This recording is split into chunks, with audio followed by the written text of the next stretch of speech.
చాలా మంది కూడా దేవుని దగ్గర బ్రతకమంటే నా వలన అవ్వదు. ఏమడిగాడు దేవుడు నిన్ను? పెద్ద ఏమడిగాడు? ఆయన ముందు యథార్థంగా నడవమన్నాడు, తగ్గించుకుని బ్రతకమన్నాడు, ఆయన చెప్పిన మేలైన కార్యములు చేయమన్నాడు. అంతే కదా. పాపాన్ని విడిచిపెట్టి మేలైన దాన్ని వెతకమన్నాడు.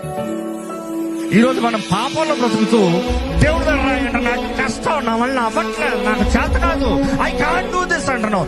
ఏం పెద్ద అడిగాడు? పాపాన్ని విడిచిపెట్టమనే కదా, అది నీకు నాశనమనే కదా. ఈరోజు దేవుడు వాక్యం పెట్టడం జ్ఞాపకం చేసుకోండి.